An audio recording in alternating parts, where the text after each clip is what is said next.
Welcome everyone wherever you are. Welcome to the Why We Care About Care, an online moderated course on care economy organized by UN Women Training Center. We are in week 3 and today we will have online lecture 3 on the global variations in the political and social economy of care, and we have with us Shara Razavi, who will give us this lecture. As in previous lectures, we will have a presentation that will run for about 25-30 minutes by Shara today, and then we will have a questions and answer session for about 20 minutes. So we will have a 1-hour lecture more or less, and a final brief wrap-up 5 minutes. Please let me introduce you to Shara Razavi. She's the chief of the Research and Data section at UN Women. She specializes in the gender dimensions of development with a particular focus in livelihoods, agrarian issues, social policy, and care. Since January 2013, when she joined UN Women, Shara has been working on UN's Women's flagship report, Progress of the World's Women 2015, on women's economic and social rights. She has also been working on the World Survey on the Role of Women in Development, on Gender Equality and Sustainable Development, which was recently launched, as well as the substantive work for CSW 58 and CSW 59. Before joining UN Women, Shara was heading the Gender and Development Program at the United Nations Research Institute for Social Development. There, she coordinated the preparation of the UNRWA's flagship report on gender equality, striving for justice in an unequal world. She has a lot of publications. In the invitations that we sent to you for this webinar, for this lecture, you can find more details. But she has co-edited The Global Crisis and Transformative Social Change, Seen, Heard and Counted, Rethinking Care in a Development Context, which is a special issue of Development and Change.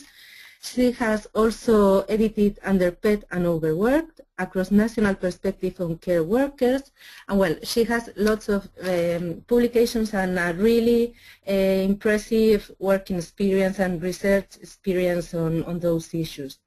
She grew up in Iran, and then graduated at the London School of Economics, and then obtained her PhD from Oxford University. Today, she will be lecturing us, as I said, on the global variations in the political and social economy of care. Just, I wanted to remind you that you can make questions at any moment during the lecture. You don't need to wait till the end, so if something arises to your mind, you can just type it. You can type it in that little section at the bottom area of the webinar console. Just click on the plus to ensure that the questions are visible. And you can do it at any moment during her lecture, or if not, at the end, when we will have our questions and answer session. So without further delay, I will give the floor to Shara. Shara, welcome to the course, and thanks very much for staying this day with us. Great.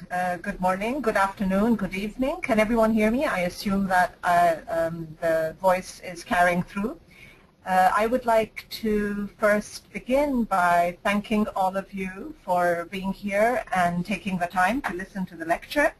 I understand that you've already had 2 lectures on the topic of the care economy, and so this is the 3rd one. I therefore will not be going through the very basic definitions and issues, the terminology that is used, since that was covered already by previous lectures, but I will very briefly touch on some of those issues and then hopefully add other insights into the care economy based on some research that I've been involved with, which has had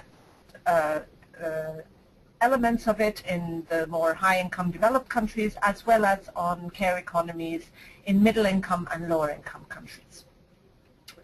So let's begin first by explaining what exactly we mean by care economy. This is a little bit an issue that you have covered before, but let me go and just give you a brief understanding as I would like to put across, and then carry on by explaining why exactly we need to locate an understanding of care economies within a global context. So what do we mean exactly by care economies and by care? In our understanding, we kind of refer to the time and effort that people put into taking care of one another, whether this is mediated through kinship and family relations, whether it's mediated through neighborly or friendships, whether it's through paid forms of care. All of these we see as elements and key inputs into the well-being not only of children, but also of elderly people, frail elderly people, but also of able-bodied adults. You know, we also take care of each other when we are not sick and not old and not very young, by spending time sort of building each other's, you know, human capabilities, as we say. So what I've done here is kind of bring in all the elements of unpaid care that previous lectures have been talking about quite a lot. For example, the face-to-face interactions of family members, mothers, fathers, you know, grandmothers, grandfathers with younger children, the taking care of older people, taking care of sick and frail elderly people, but also day-to-day interactions of adult people with each other that may be counted as part of the care economy. But I've also, very importantly, included a lot of the work that goes on, not on an unpaid basis, but on a paid basis by people like nurses, childminders, domestic workers, all of this work that involves direct face-to-face interaction and adds up or builds up the human capabilities of the other person. So if you like, you know, we have both a kind of paid as well as unpaid components within a care economy. In some of the literature, there has been, you know, some reference, and I've used this in my work, of talking about a care diamond. A diamond is, if you like, has four kind of pillars or four corners that are that make up a diamond. And by this we mean, on the one side we have families and households, neighborhoods, friendships, you know, those kinds of relationships, but in particular families and households. That's kind of the heart of the unpaid economy. We also have broader relations within communities that are still unpaid. So that's the second corner of the diamond, if you like. And then we have also public services, states that provide care by, for example, a paid employee, by a nurse, by a childminder in a nursery, in a public nursery. And we have market-based provision of care, whether it's through the services of a domestic worker or the services of a nurse in a private hospital, or of an early childhood education and care teacher in a private nursery, for example. So this we refer to as the care diamond with its four corners. And these different types of care constitute the broader economy of care. Now, what exactly do we need and why do we need to locate an understanding of care within a global context? Now, I think what we want to emphasize is partly in a globalized world that we live, there's a lot of movement of people across borders, and many of these people, there's been a lot of work documenting how, for example, nurses are moving from one country to another. There has been quite a lot of work pointing to the problems when nurses, for example, move out of countries where the healthcare system is underfunded. There's been a lot of nurse out-migration, for example, from Southern Africa, from South Africa, from other countries in Africa as well, to more developed countries, whether it's to Australia or to the UK. For a long time, the National Health Service, for example, there were nurses coming in from other parts of the world, including from some countries such as, for example, South Africa and Tanzania, which themselves had huge problems with their health systems trying to take care of people who were sick with HIV and AIDS. So this whole question of nurse migration became a very important topic. And there were concerns about the way in which countries which really needed to retain their nurses were losing them to other countries with more money and better resourced healthcare systems. But we also have domestic workers who move across national borders. As you know, there's a lot of migration by women who may not be domestic workers in their home countries. They may be, some of them, or there's even evidence of people who are working as teachers or doing other kinds of work, moving to more developed countries and becoming domestic workers because it's very difficult to find other kinds of work. So there's a lot of movement of people who do care work across national borders. But also, very importantly, we need to think about care in a global context, because there's also a lot of copying, if you like. The UN talks about best practices of types of policies and programs and projects which are carried out in one country, then becoming a model for policy development in another context, in another different country. So ideas, policy ideas, also move around from one country to another. And that's very important, especially when we get to kind of policies in the domain of care. And later I will refer to some of these. But we also have, very importantly, money, finance that moves across borders. Sometimes this is, for example, donors going in and setting up, helping in some poorer countries set up projects that are about care. But also in a less constructive way, we have finance moving across borders, like we saw in the context of the financial crisis, the Asian financial crisis, the Latin American financial crisis in previous decades, when the movement of finance across borders, led to crises. And this very often makes it very difficult for national governments that are in the affected countries to be able to continue funding social programs that they have. Now, in the context, for example, of the recent crisis, we see, for example, austerity measures being carried out in many of the welfare states that had relatively well-developed care policies, and now they're having, through these austerity measures, they're making cuts to their programs.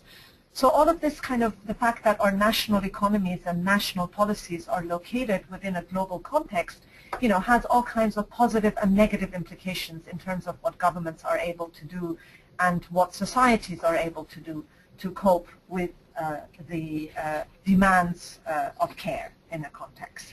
So I just wanted to briefly refer to this before moving on and talking a little bit more about what we mean by policy responsiveness to care needs.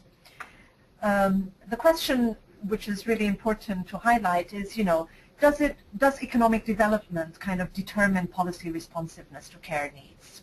I think there is this idea that, you have very poor countries where all of the care is done, on an unpaid basis through families and households. And then as you develop and you become richer, you're able to shift some of that work into public services, into more developed education systems, into more developed care systems for children, for elderly people, etc. Now, to some extent, I would like to say that there's some element of truth to that argument. That, to be responsive in terms of, for policies to be responsive to care needs, we do need public resources. Countries do need to raise revenues in order to be able to finance, for example, even things like infrastructure, which, strictly speaking, this is not part of, the care economy.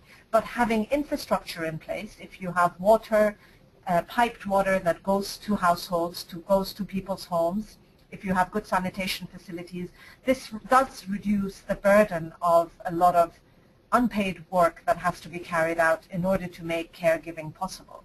If you have to go and carry water, for up to, I don't know, a kilometer, and you have to walk with it to bring water to your house, this means that you're going to be doing a lot of unpaid work in order to be even able to bathe your child or to wash the clothes of people in the household. So a lot of that infrastructure does make a difference in terms of the care economy. And of course, in order to be able to have infrastructure in place and to fund social services, governments need finance. And they need to raise that money through taxation or through other means. For example, some poorer countries may rely on overseas development assistance. There may be other sources of financing through social insurance systems, for example, but mainly a lot also through taxation, different forms of taxation. So therefore, you do need finance, and having more finance and being able to have the capacity to raise more through taxation does mean that you can also spend more on these elements. But having said that, I think we want to also question this idea that it's a linear relationship, i.e. as you get richer, you can do more in terms of your policies for care. Because as we will see in the examples that I'm going to give in the next few slides, it doesn't work out in that sort of linear way. There is quite a huge literature on what are called welfare regimes, where a lot of developed countries have been clustered into different categories, and some of the rich countries among the industrial, post-industrial economies, some of the rich countries are not necessarily the ones who are doing more in terms of providing public services. So income helps, but it's not the determining variable. It does not, income levels do not dictate whether you are actually able to do more in terms of policy responsiveness or not. And to illustrate that, let me just go to a diagram that we have here, which shows the levels of employment among women who have children who are less than 6 years old, between 6 and 11, and then more than 12 years old. Now, the assumption here is as children get older, it becomes easier for their mothers to be in the labor market, because children above 12 years old, for example, are definitely in school, they're a bit more independent, so the dependence on unpaid work, and especially unpaid work of mothers within families, is reduced. Where the dependence is much greater, it's for younger children, children who are less than 6 years old. And as we see here a number of countries have been clustered into groupings, if you like, based on the character of their welfare state. For example, here we have southern European countries that in general have done a bit less in terms of provision of care services and welfare services, and reliance on families is bigger. Compared to the other extreme, we have Nordic countries, which, as you know, countries like Sweden, Norway, others, they are amongst the pioneers in terms of setting up care services, for example, for children and also for elderly people, and providing other kinds of assistance that makes it easier for mothers to be in the labor market while they have young children. So what we see here is that even amongst rich countries, you have some variation. Now let's look just at the ones, at the rates of maternal employment for mothers who have children who are younger than 6 years old. And what you see here is, not huge variation, but a bit of variation. If you compare, for example, in the Nordic countries, something like 72% of mothers who have children who are younger than 6 years are in the labor market, whereas it comes down to about 51% in Eastern Europe, something like 56% in Southern Europe. And let me go to the next slide, which illustrates the point that I'm trying to make here even more clearly, because it also includes men, and I think that's important to include.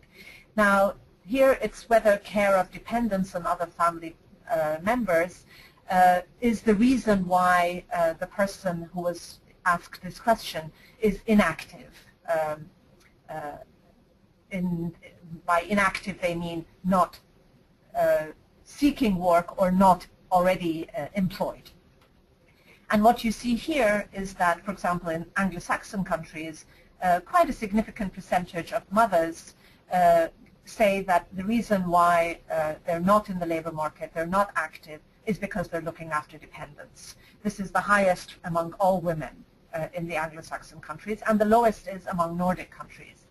What you will also notice is that for men, it doesn't seem to make much of a difference. It's not, first of all, the percentage who report not being in the labor market as a result of care activities is fairly low, and also that there isn't a huge amount of variation across different welfare regimes.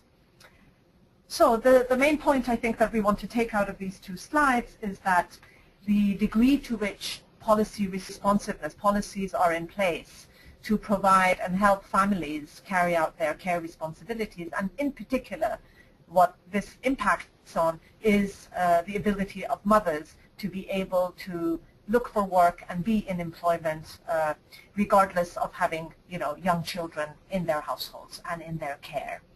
And that there is some variation across countries, even among so-called, you know, rich countries. So being a developed country by itself does not dictate your capacity to provide care services.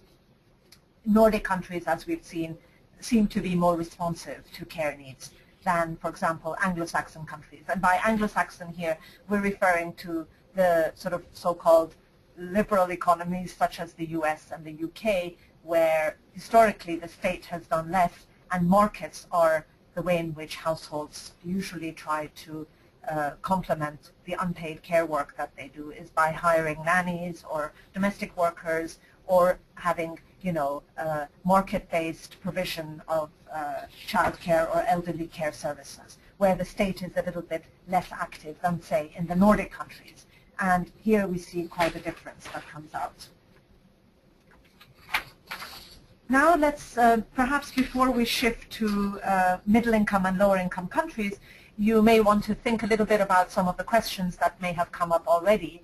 And if you like, you can go and type them into your, to the bar that you have for questions, or take note of your questions and send them on to the webinar organizers. I'm going to take a moment to have a sip of water while we shift then to middle-income and developing countries and think about policy responsiveness in those contexts.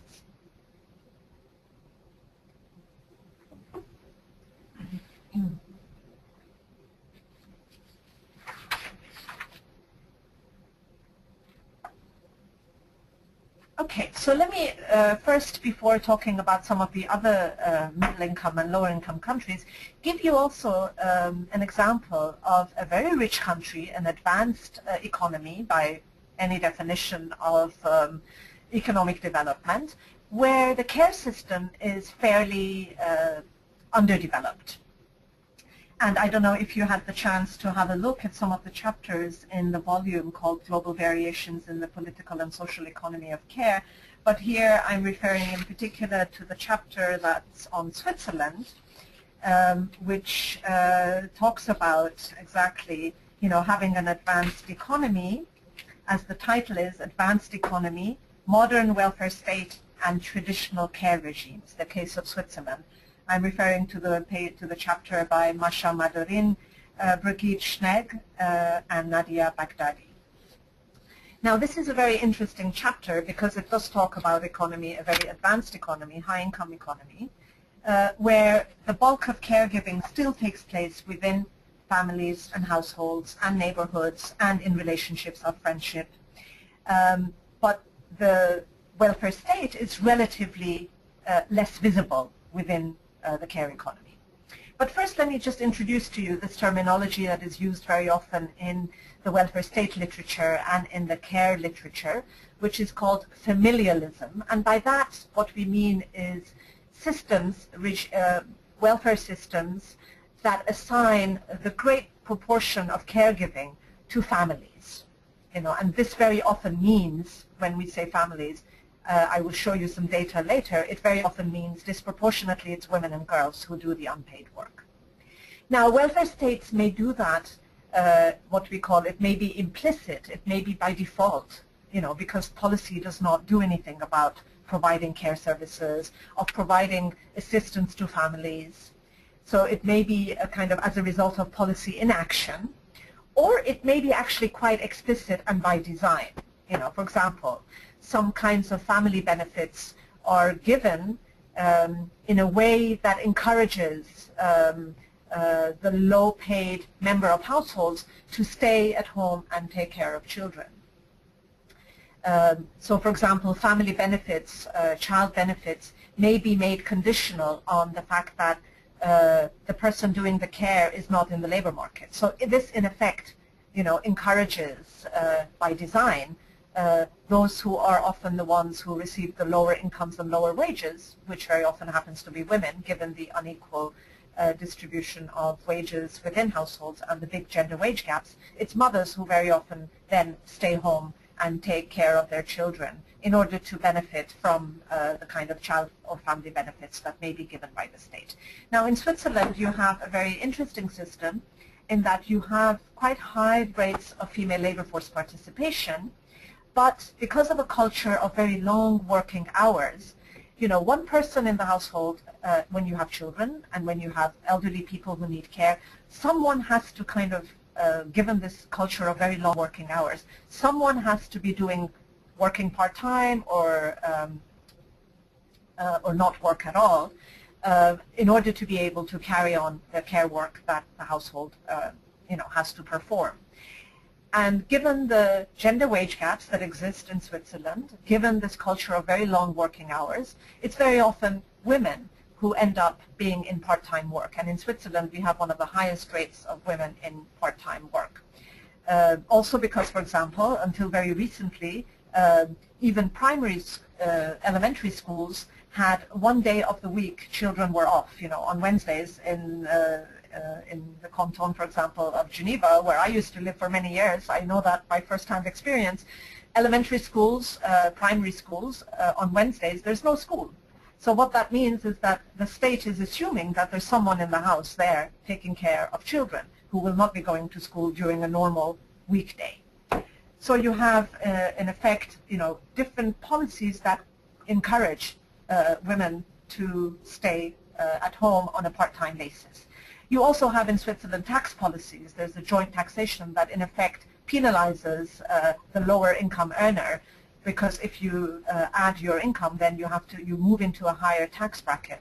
So in some ways the system kind of encourages the lower income earner to only work part-time in order not to be penalized through the taxation system, because in Switzerland we still have a joint taxation system as opposed to individual taxation, which exists in many other countries. And also childcare services are very sparse, they're not very well developed, and quite expensive. So that really leaves them out of the reach of most middle-income and lower-income households. So let's now move on to another country. Until very recently was seen, in the 1960s and even 70s, the Republic of Korea was seen as a developing country. Now it is, it is an OECD country with very high income levels. And in Korea as well as in Switzerland, you've had a very familialist care system. But in recent years, there has been quite a lot of policy change happening quite rapidly, actually, in this country. You do have a very segmented labor market. You have large gender wage gaps. And you've had, until very recently, very limited provision of care services by the state.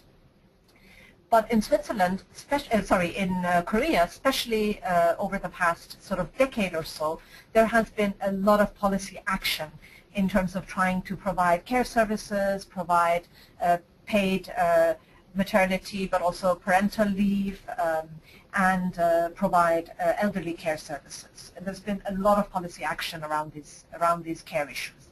And what have been the triggers for all this policy action? Well, this is quite an interesting and complex story, because in Korea, one thing that alarmed policymakers was the fact that the country was having very low fertility rates, to rates that are really below replacement level. So, for example, in 1960, you had a total fertility rate of 6.0 in Korea, but in 2006, this had dropped to 1.15. Which means really that it's even below replacement level. So the population kind of is, over time, will be reducing, will be shrinking.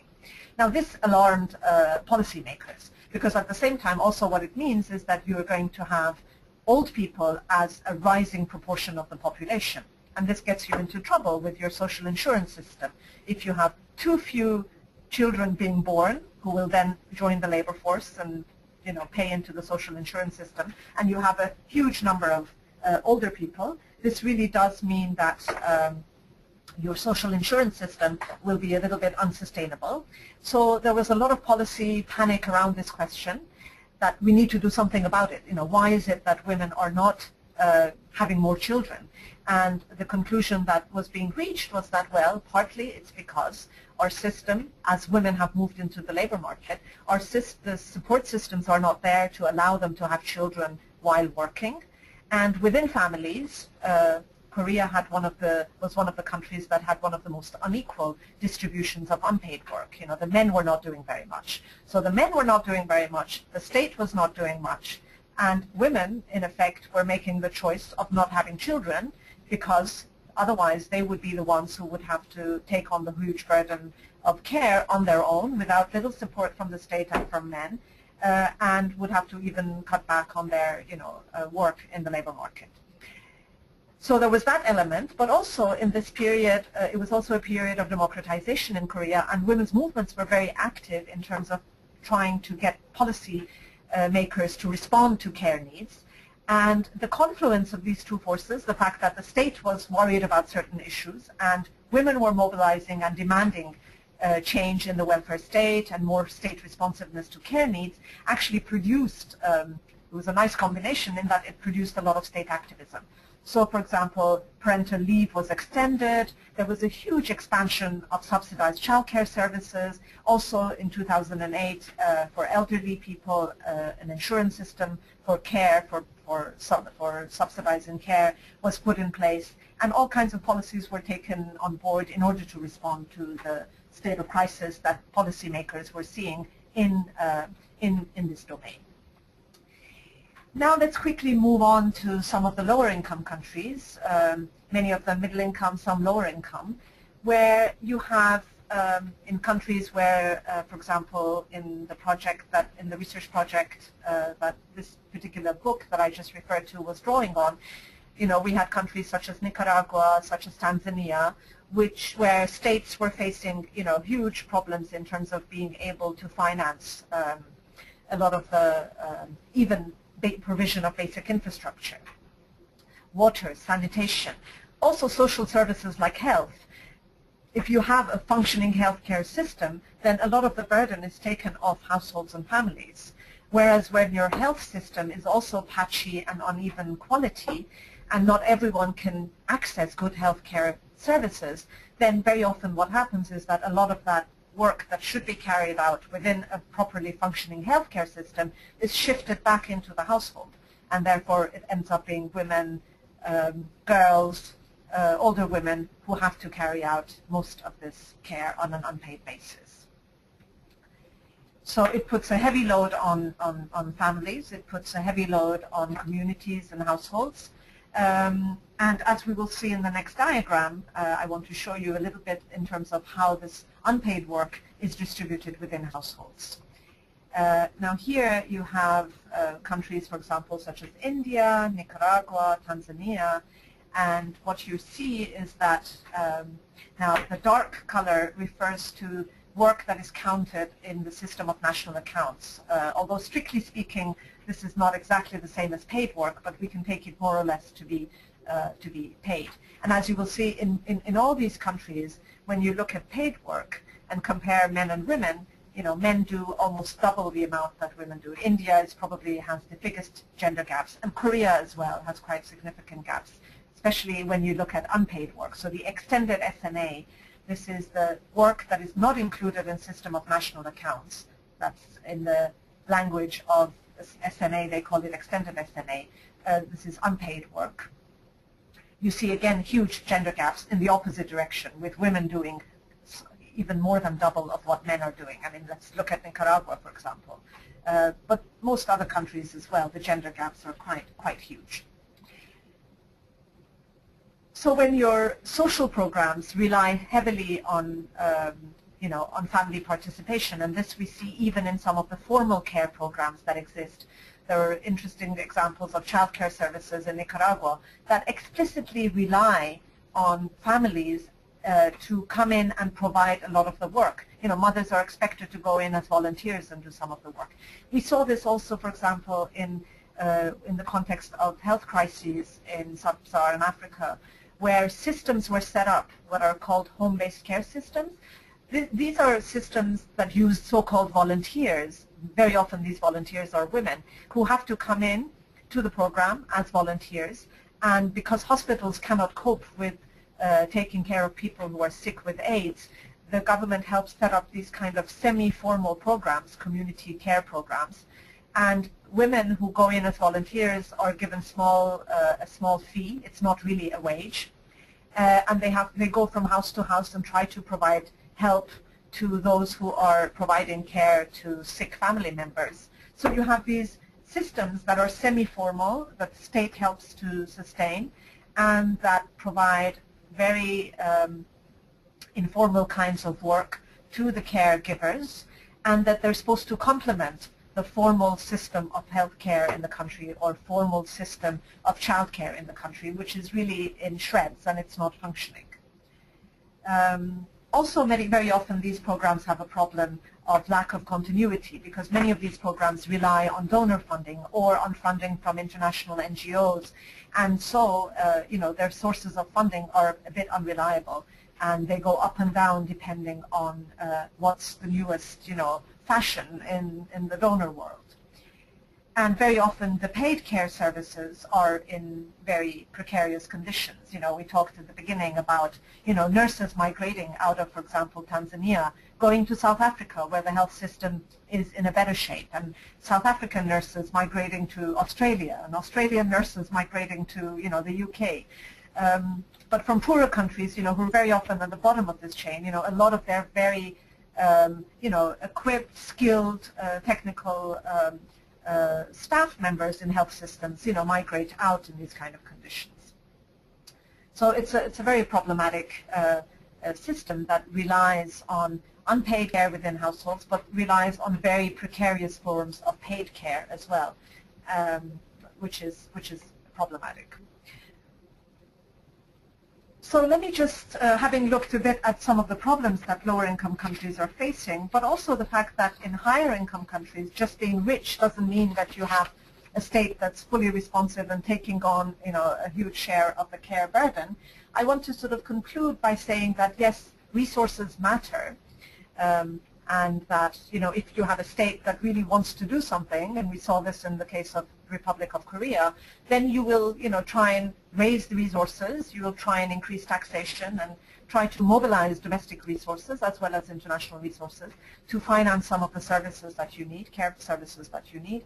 But at the end of the day, you know, these are also political matters. Governments always have choices about what to finance and what not to finance. And very often the assumption of the fact that, you know, you do have women who are there as a reserve, and that you will, in the end, you know, families and households will provide the care, we don't need to worry, means that there's often policy inaction and the assumption that, you know, these are private matters and care is a private issue and the household and women and others who are unpaid will take care of it, has been an issue, a problem in terms of getting states to respond. But we've also seen historically that where, you know, feminist advocacy has been well organized and women's movements have been behind it, they have tried and pushed for state responsiveness. You know, historically we know that, you know, the Swedish welfare state wasn't just born, you know, responsive to care needs. You know, there was a lot of mobilization and by women's movements going on, you know, within the Social Democratic Party, within civil society, pushing for state responsiveness, you know, even in countries like Sweden. And more recently, we see this in some of the East Asian countries, you know, in Korea, for example, where democratization has given the space and the possibilities for women's advocates to come in and push for state responsiveness. And of course, at the same time, if the state also feels that there is an issue, there's a problem, and in Korea, as we saw, this issue of fertility decline was a real kind of concern, and therefore there was a lot of policy responsiveness also out of sort of the state's own self-interest in terms of making sure that you know, that the population aging will not create huge problems, and that having very low fertility decline will not put in jeopardy their social insurance system, their pension system, and the need to make sure that, you know, the population will continue to want to have children, created also a reason for state responsiveness. And also we have seen in recent years in many countries this idea that if you invest in children, then you are really reducing the intergenerational transfer of poverty, has been a very important factor in terms of pushing state action. In particular, we see this very much in many Latin American countries where a lot more resources have been allocated to providing early childhood education and care services, providing cash transfer programs, you know, conditional cash transfer programs, because it's seen, in particular for poor households, you know, if these programs are not in place, then these children will not be going to school, they will not be going to early childhood education and care, they will not be ready to go to school and get the best out of education. And if we want to stop the tide of, you know, poverty moving from one generation to the next, then the state needs to do something, and it needs to, you know, in the language of social investment, it needs to invest in children. And this has created the basis for some state action. So state action can happen for different reasons. You know, ideas matter, their own perceived sense of crisis and need and risk happens to be very important too, and pressure from women's movements, from feminist advocates is also very important. Okay, I'll stop here and we'll be very happy and to answer any questions that you may have. Thank you. Thank you, Shara. Yeah, in fact, we already have some questions. I don't know whether Leslie can share them with us, or if not, I can just read the first one of them. It is a question by Erika. She asks, thank you very much for your presentation. About Southern European countries, we have seen that the percentage of mothers in the labor markets is the lowest in Europe. But when asked if the reason of staying outside the labor market, only 18% stated that it is because of caring responsibilities. Which could be the explanation? Yeah. Should I answer this question, or should I wait for more and then answer them all in one go? What do you think? If it's okay with you, we could do one question and one answer and then go to the next one. Okay. Is it okay? Okay, very good.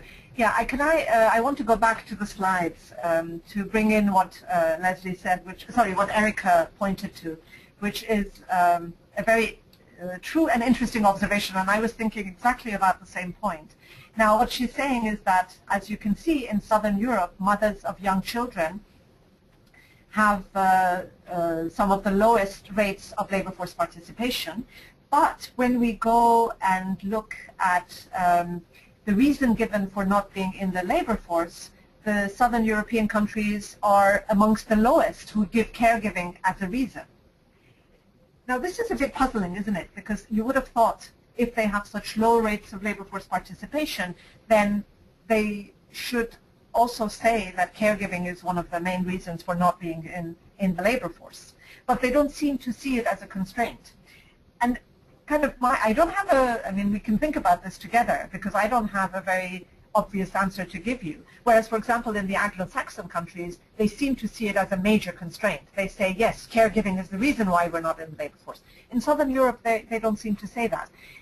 And I think my kind of interpretation of this was that actually a kind of female, a sort of male breadwinner, female caregiver model is somehow seen as the norm, and therefore it's not so odd that you wouldn't even see this as a reason for not being in the labor force, because you don't even assume that as a mother of a young child you should be in the labor force. That was my interpretation of it.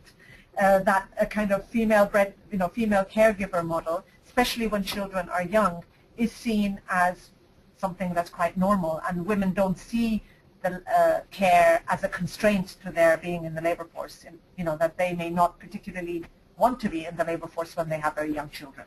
That was my reading of it, but I'll be happy to hear others.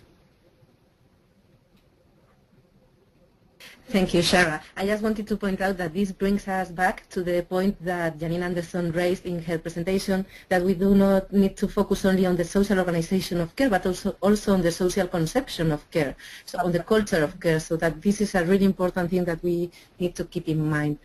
So let's go to the next question by Elisa Paz-Callón. She asks, what is the logical reasoning for having one day off during the week in Switzerland schools? Has there been any civil movement or women movements in order to change this? If not, why do you think so? She's really upset with that. Mm-hmm. Yeah, that's a very interesting question, Elisa.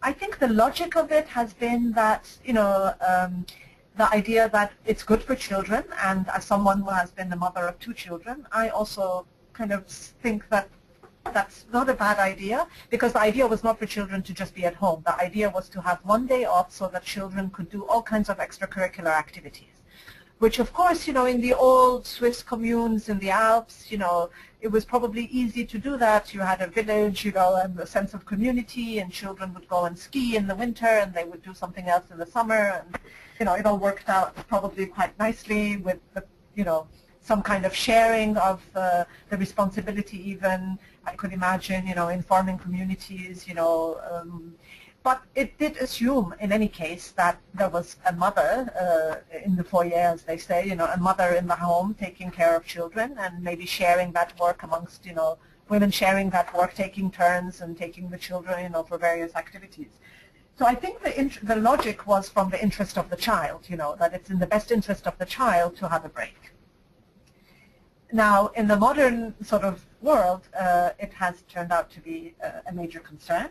It has not been as much a basis for, I think, women's movements organizing around this issue as one would have thought that it should be. I have had conversations with people, men, women, everyone, and they even talk about, this is part of the conspiracy to keep women at home, So people have very strong sort of analysis of what this actually now means in today's world.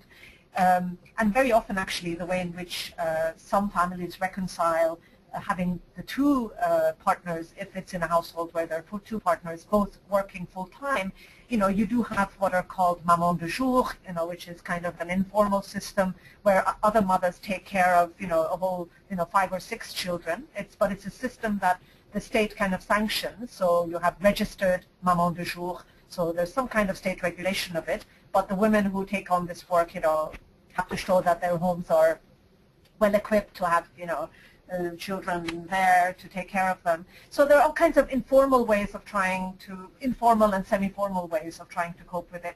And I think it's changing. In some of the cantons now, the Wednesdays are no longer seen as a school holiday. I think in Geneva now, elementary schools have to send children to school at least half a day, so that's already an improvement. But in some of the other cantons and in Switzerland, you have a federal system. It's a decentralized system, so policies change in an uneven way. And in communities and cantons where there's not much support, for women's labor force participation, I guess this will take a long time to change because you have a system of direct democracy and the federal system. So it's a very slow system to change, and you see uneven change over time. I hope that answers the question, Elisa. Thank you, Shara, for your answer. We have some other questions, but there are also some participants who haven't made any questions, so we really encourage you to make any question that you want to Shara, now that we have the pleasure to have her here. So let's go to the 3rd question. Don't worry about the Word document that you are seeing in the screen because we are having some problems. I will read it. This is a question by Siriporn. She asks, thanks so much for the very clear presentation. Based on your example of Switzerland being the familialism, are they suffering the care crisis? How are people coping with the expensive childcare service and women being forced to work part-time? And in the case of South Korea, where the care policies are more responsive, is the gender wage gap smaller than other countries? Mm-hmm. Okay. Sorry, can you repeat, Amaya, the name of the person who asked this question? I didn't catch it. I'm not sure whether I will say it correctly. Siriporn. Siriporn. I'm sorry we do not have voice so that she can say her name herself. Okay, Siriporn. I thank you for your question. Let me start with the Korean example. Actually, Korea has, historically, it has had one of the largest gender wage gaps among all countries. And Korea, also Taiwan, I think a lot of these East Asian highly industrialized countries, which, as you know, there's a lot that has been written about these countries, tiger economies, and in many ways they have made an amazing, leap over a very short period from being relatively underdeveloped economies to being highly developed, highly industrialized countries. And I don't know whether you're familiar with the work of the feminist economist Stephanie Seguino. She has written quite a lot about Korean developmental state and the Korean miracle of development. But you see, I mean, part of the reason for this amazing growth in Korea was, of course, that in the 1960s and 70s, Korea had very active industrial policies, and they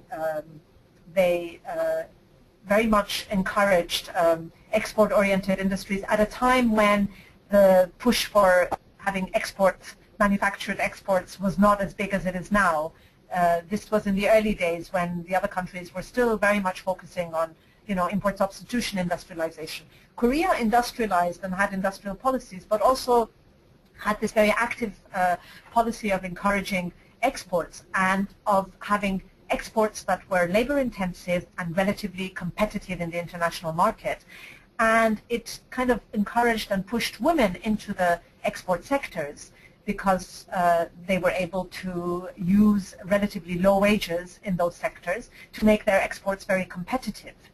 And this kind of, I think, reinforced the very large gender wage gaps where exports were predominantly produced by women earning relatively low wages, and the kind of other industries that were more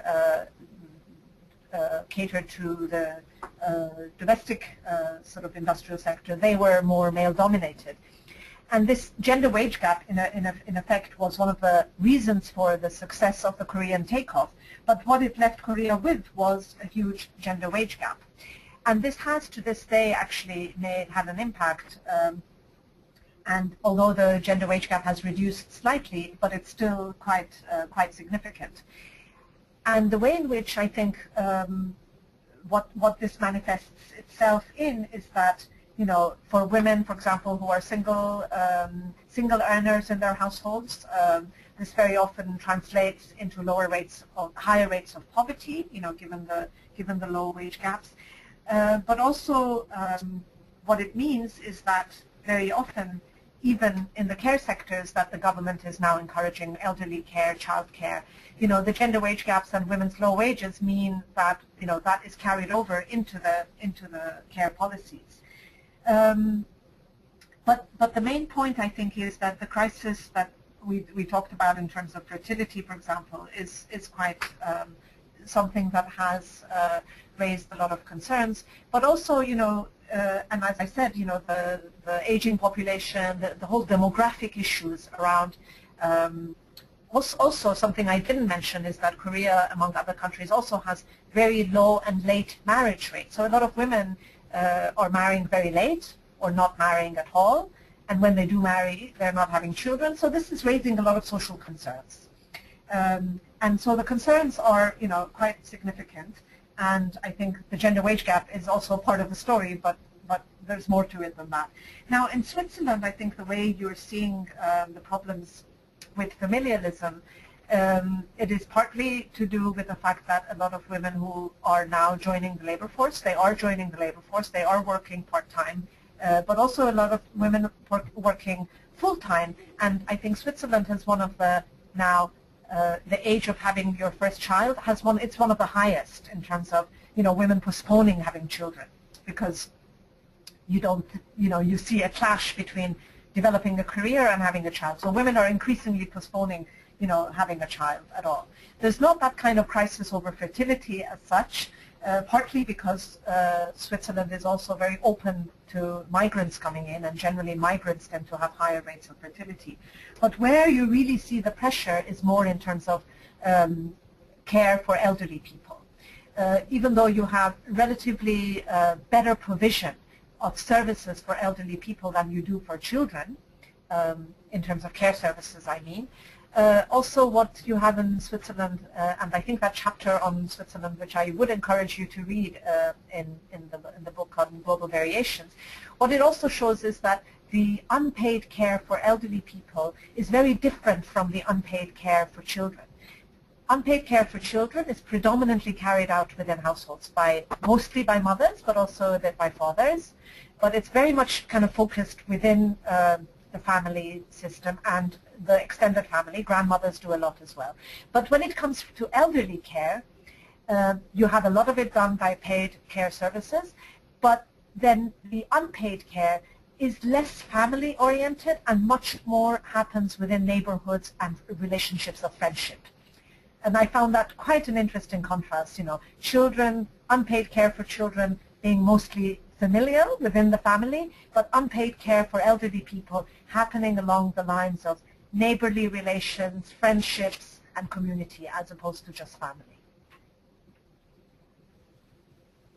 Okay, Shara, thanks. We still have two more questions, one by Matilde. Matilde asks, first, thank you for your presentation. Then I have a question about the transfer of care best practices between countries.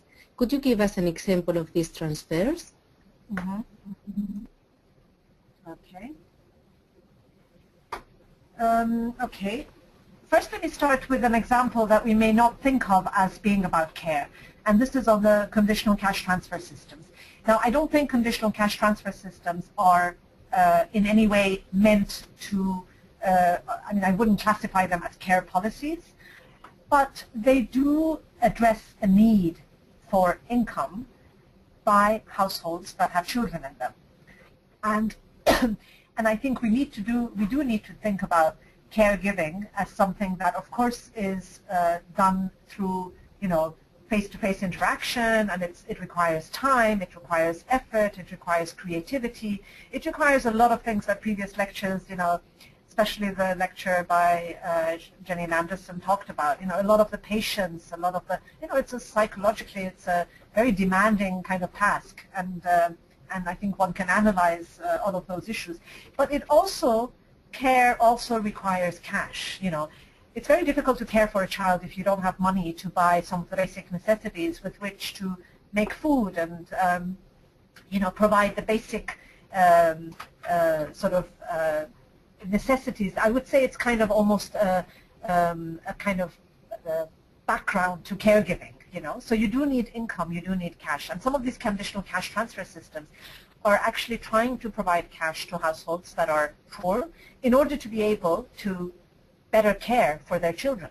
A lot of this, for example, the cash transfers, like the ones in Latin America, in Mexico, are done on the basis of giving, and also it comes with training, for example, in terms of also giving women training in terms of how to make nutritious food and, how to take care of their children. We can criticize some of those conditionalities. I don't want to go into that question.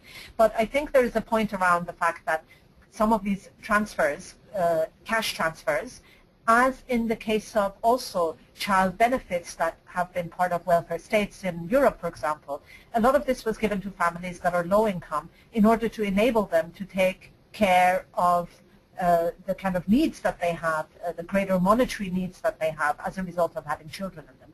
It's not exactly about caregiving, but it's providing the preconditions for caregiving. If you don't have money to buy food, if you don't have money to buy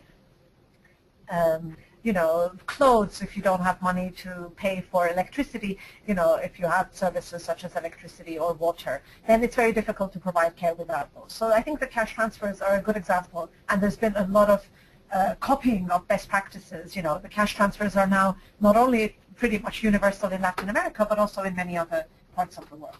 But also I think we can see a lot of policy transfer is also happening in the area of early childhood education and care services.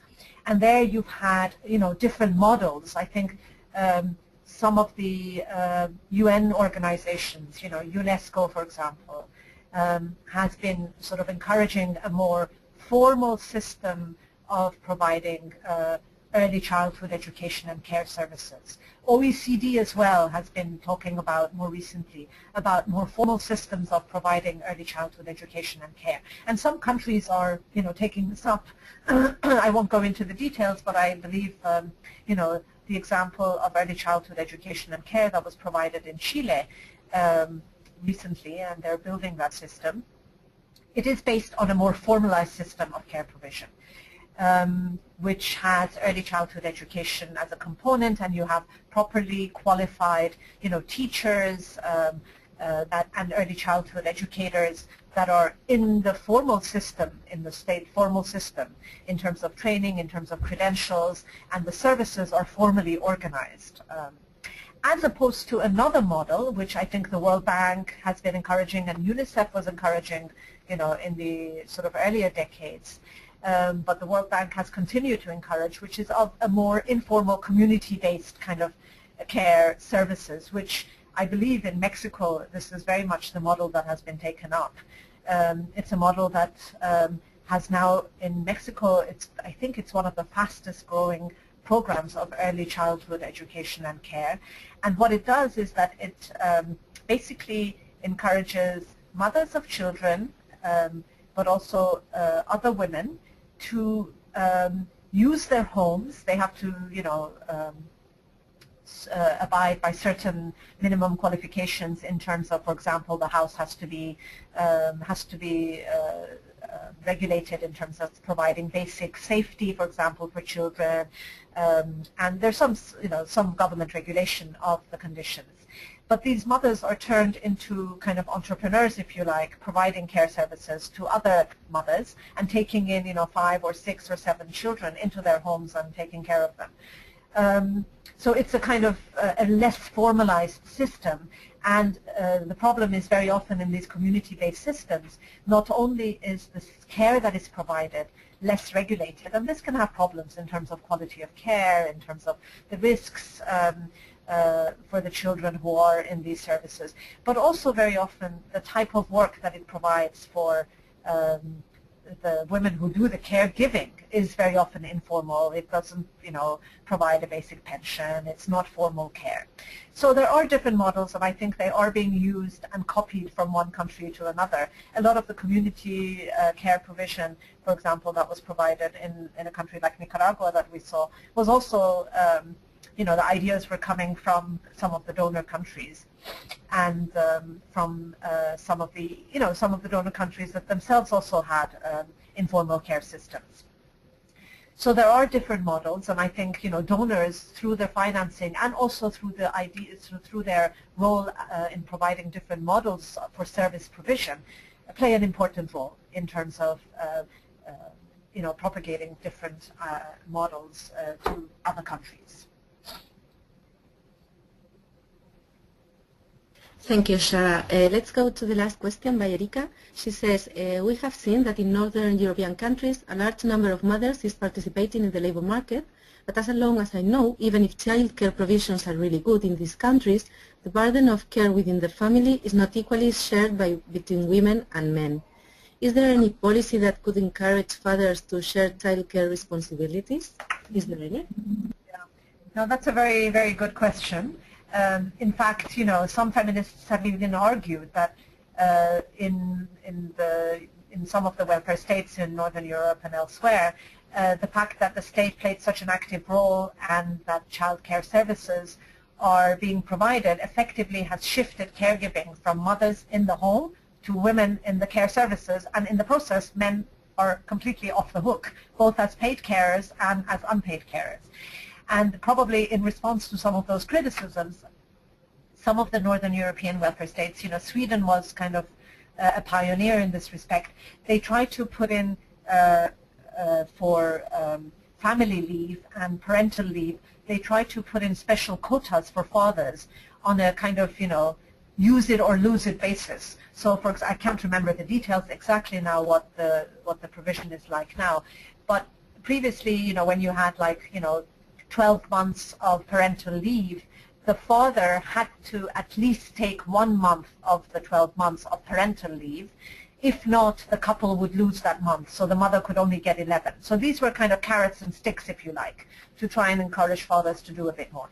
And in fact, I don't have the slides with me now to be able to show you, but over time, you know, there has been a bit more, when we look over the past 3 decades, there has been an increase in men's provision of unpaid care for their children. Usually, fathers specialize in things like playing with children, as opposed to doing the routine things like changing nappies and doing the bath and doing homework. Mums seem to be doing the more routine work. But also in terms of housework, you know, men tend to do more of the cooking as opposed to the cleaning. So men seem to specialize in some types of unpaid care work. But where there is less evidence of men doing more, I think there's a bit more evidence that they do more for their children, and a bit more with the housework. Where there's less evidence of men doing more is in terms of elderly care, where mothers, or daughters, if you like, daughters and wives seem to be doing a lot more of the care. And I think it's important to emphasize this point about, you know, the caregiving that's done among elderly couples. The fact that women often marry men who are older than they are, and that women often have a higher life expectancy, means that very often as wives or partners, you know, women do a lot of the caregiving for elderly men, but when they get old and frail, very often the male spouse is no longer there. They're living on their own, and very often the care falls, you know, either to institutional care or very often to the daughters, or in East Asia, the daughter-in-law does a lot, and sons tend to do a bit less. And I think in Switzerland, in the chapter on Switzerland, there was a bit more detailed evidence on what the sons do. And for example, sons tend to do more in terms of helping their elderly parents with expenses, meaning, you know, taking care of the accounts and the bank and taking care of the financial and administrative side of work that elderly people then maybe cannot do them for themselves. But it's the daughters who very often do the person-to-person care, you know, helping them take a bath or helping them get dressed or helping them in feeding. That's again very often, you know, women who do it either as daughters or female friends, neighbors who tend to do that kind of work. Thank you very much, Shara. I think this was the last question, and it's already time to finish this lecture. Well, care seems really to be a very stimulating, although quite difficult issue. So we have a whole course to go through it. Thanks very much to all the participants for being with us today. I'm trying to share my screen with you, but it's okay. Yes, I wanted to remind you that this online lecture will be available at the platform. Hopefully it will not take too long to be there. You can find it under the section for week 3 and also in the online lectures block. And I also wanted to remind you that our next online lecture will be delivered by Valeria Esquivel, who is now working at UNRIS, where Shara was working previously from moving to UN Women. She will talk us about measuring unpaid care work with public policies in mind. This lecture will be next Tuesday, remember, not next Monday, but next Tuesday, November 18th at 9 a.m. EST, so the same time as today. And thank you very much. And just, Shara, do you want to tell us any final thing? Well, just to say that, you know, I think this is a great initiative, and I've looked at the slides of the previous 2 lectures, and it sounds like you've had an amazing sort of variety, different ways of looking at the issue from very different perspectives, and I'm sure the next lecture will be very exciting too. Valeria is a specialist on time use, and I think she'll have a lot of very interesting things to say about how you measure care. So I hope that you'll see some, you know, continuity as you go from one lecture to the next. And some of the evidence that I showed you on time use and the division between women and men in doing unpaid work and SNA work and extended SNA work Valeria will be talking much more about that issue. And the figure that I showed you, the work on Buenos Aires, Argentina, was actually done by Valeria because she was a member of our CARE project at UNWIS, and now she's there as a research coordinator. So there's going to be a nice continuity, I think, as you go forward. Thank you, Shara. Yes, we hope that approaching care from different perspectives will provide us with a coherent picture instead of scattered pictures of the reality of care. So thank you very much again to all the participants, to you, Shara, and goodbye. And we can meet in the platform during the weekend, and if not, next Tuesday in this to go to webinar. Thank you. Thank you.